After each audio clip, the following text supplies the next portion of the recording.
তবলিগের সমস্যাটা মূলত ভারতের থেকে সৃষ্টি, ভারতের বিতর্কিত সাদ সাহেবকে নিয়েই সমস্যাটা। সুতরাং যদি সমস্যাটা আপনি বুঝতে পারেন, সরকার বুঝতে পারে, সমাধান করা সহজ। আমরা ভারতের একটা বিতর্কিত লোককে নিয়ে বাংলাদেশে আমরা কেন সমস্যা আমরা করব, কেন আমরা বিতর্ক করব, কেন আমাদের এখানে অশান্তি সৃষ্টি করব?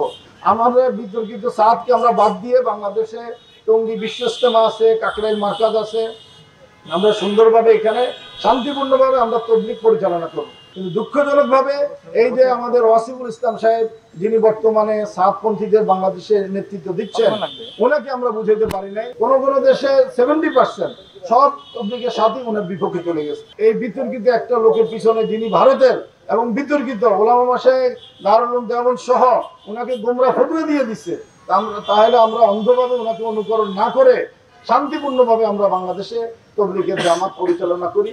এটা আমরাও চাই, আপনারাও চাওয়া উচিত, এবং দেশের সরকারও এটা বুঝে ওইভাবেই ব্যবস্থা গ্রহণ করা উচিত।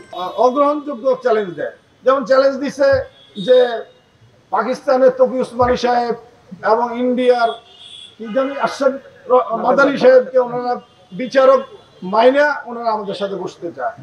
এটা তো কঠিন একটা জিনিস। কোথায় পাকিস্তানের তকি উসমানী সাহেব, কোথায় আরশাদ মাদানী সাহেব? উনি তো আর আমাদের কথায় চলেন না।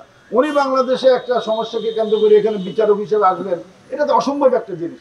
আপনার বাংলাদেশে গুরুত্বপূর্ণ শীর্ষ ওলামা মাশায়েখরা আছেন, দ্বীনের ব্যাপারে ওনারাই ভালো বুঝেন।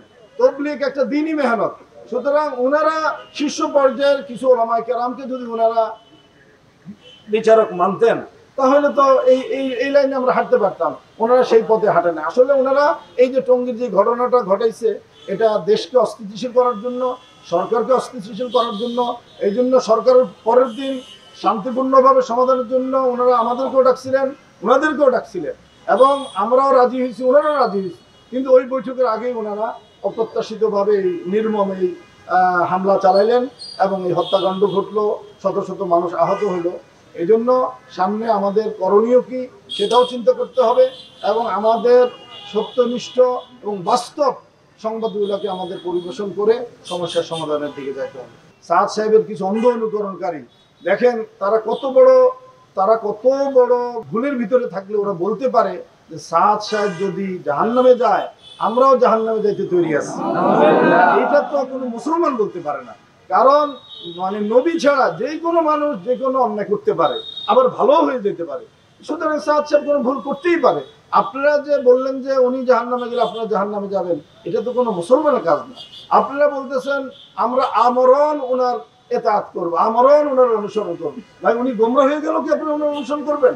এটা তো কোনোভাবে ঠিক না। এই জিনিসগুলো আমরা যাতে ওনাদেরকে বোঝাইতে পারি, আমাদেরকে সরকার উচ্চ পর্যায়ের থেকেও বলা হয়েছে যে দেখেন ওরা তো পার্সেন্টেজ খুব কম, হয়তো উগ্রতার কারণে তাদেরকে বিশাল মনে হয়, তো তারা পার্সেন্টেজ যেহেতু কম, আপনার বিশাল জনগোষ্ঠী আছেন, আপনাদের লক্ষ লক্ষ ওলামা মাশায়েখ আছেন, ওনাদের মাধ্যমে আপনারা ওনাদেরকে বুঝিয়ে সংশোধন করে এদিকে নিয়ে আসার চেষ্টা করেন।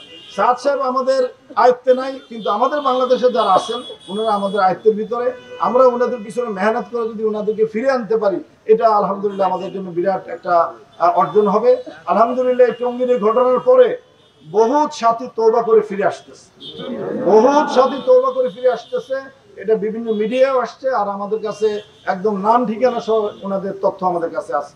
আপনারা যদি সেটা জানতে চান সেটাও দেওয়া যাবে।